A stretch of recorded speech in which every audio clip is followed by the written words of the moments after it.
یہ بات ہے 13ویں صدی کی، جب مشہور اطالوی شاہ مارکو پولو چین پہنچا تھا۔ اس نے یورپ واپس جا کر چین کے ایسے ایسے قصے سنائے، یہ ملک یورپی نوجوانوں کی جنت بن گئی۔ اس دور میں ہندوستان کی دولت کے قصے بھی بہت مشہور تھے۔ یورپی قومیں ان ممالک تک پہنچنے کے لیے زور لگانے لگی۔ 1834 میں برطانوی بحری جنگی جہاز چین پہنچ گیا۔ یورپ کے لوگوں کے ذہن میں ایک بات تھی کہ چینی بہت امیر ملک ہے۔ چین کے امیری کے قصے بہت پہلے ختم ہو چکے تھے۔ چین کے لوگ نشے کے عادی تھے اور بزرگ لوگ ان کی یہ حالت دیکھ کر غمزدہ تھے، کیونکہ چین 13ویں صدی میں بہت زیادہ امیر تھا اور وہاں کے لوگ یہ سمجھتے تھے کہ ہم جیسا کوئی نہیں ہے، ہم سے زیادہ ترقی کوئی نہیں کر سکتا، باقی ملکوں کو ترقی بھی ہم لوگوں نے سکھائی ہے۔ لیکن 1834 کا چین اتنا کمزور ہو چکا تھا، وہ غیر ملکی وحشیوں کا راستہ نہیں روک سکتا تھا۔ چینی حکام نے لارڈ نپیر سے ملاقات کرنے کا انکار کر دیا تو برطانوی حکومت کو غصہ آ گیا اور برطانوی بحری جہاز نے چین کے 3 قلعے پر حملہ کر دیا اور بمباری شروع کر دی۔ اگرچہ لارڈ نپیر کی موت کے بعد یہ معاملہ ٹھنڈا ہو گیا، لیکن چین کا شالی شہر کینٹین برطانوی تجارت گاہ بن گیا۔ اس دور میں افیون کی تجارت بہت منافع بخش تھی اور چین کی افیون کی بہت ضرورت تھی۔ 19ویں صدی میں چینیوں نے اتنی افیون استعمال کی، اس صدی کو چین کے لیے ذلت کی صدی کہا جاتا ہے۔ چین پر افیون کی تجارت پر پابندی لگا افیون بیچنے والے اور نشہ کرنے والے دونوں کے لیے موت کی سزا تھی۔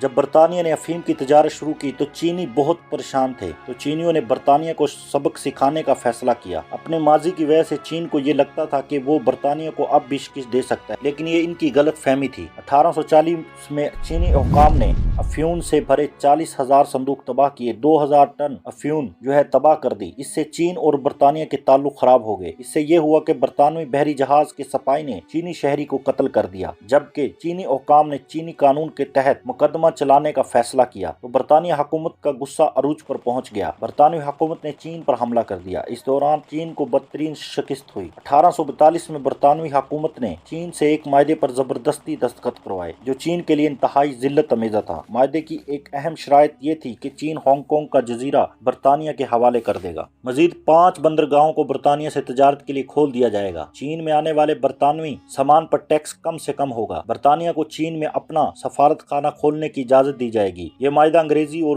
چینی زبان میں لکھا جائے گا، لیکن انگریزی میں لکھا گیا معاہدہ چینی زبان والے معاہدے پر فوقیت حاصل کرے گا۔ وہ چینی قوم جس نے دنیا کو جنگی حکمت عملی سکھائی، دنیا کو بارود سے متعارف کرایا، بندوق توپیں بنانا سکھائی، جس نے راکٹ اور گن بنانا سکھائی، وہ قوم اپنے ہی ہزاروں گنا چھوٹے سے ملک سے ہار جائے گا۔ یہ بات کسی بھی چینی شخص نے نہیں سوچی تھی۔ ہوا یوں کہ معاہدے کے 15 برس کے بعد 1857 میں چینی بندرگاہ کینٹین کے قریب چینی حکام نے ایک برطانوی جہاز جس کا نام ایرو تھا اسے قبضے میں لے لیا۔ اس کے چینی عملے کو گرفتار کر لیا۔ چینی حکام کو شک تھا کہ یہ بحری جہاز ڈاکو استعمال کر رہے ہیں۔ جہاز کے کپتان کی شکایت پر ہانگ کانگ میں موجود برطانوی عملے نے کینٹین پر حملہ کر دیا۔ بعد میں فرانس بھی اس جنگ میں شامل ہو گئے۔ چین شہروں اور ساحلی قلعوں پر شدید بمباری کی گئی۔ اس میں ایک حیران کن بات اور بھی ہوئی۔ برطانیہ چین کو سزا دینے کا ارادہ رکھتا تھا اور برطانیہ کی فوجیں چین کی طرف بڑھ رہی تھی، لیکن اس دوران ہندوستان میں 1857 کی جنگ آزادی شروع ہو گئی۔ چنانچہ وہ فوجیں جو چین کی طرف بڑھ رہی تھی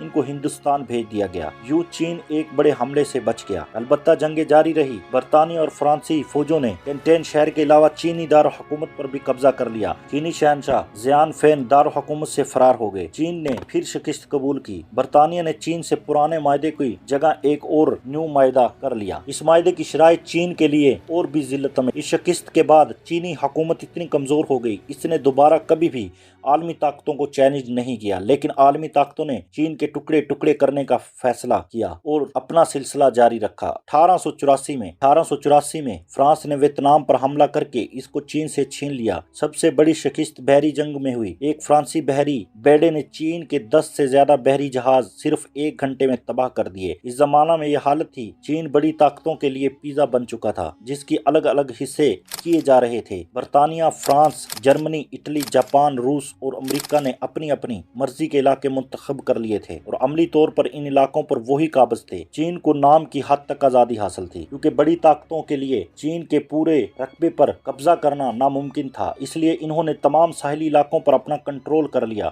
چینی حکام اس تباہی کو دیکھتے رہے اور اصل پریشانی ان کو تب ہوئی جب غیر ملکیوں نے ان کا مذہب ہی بدلنا شروع کر دیا۔ 1856 میں جنگ کے بعد ہزاروں عیسائی چین میں داخل ہو گئے، چینیوں کو عیسائی بنانے لگے۔ چینی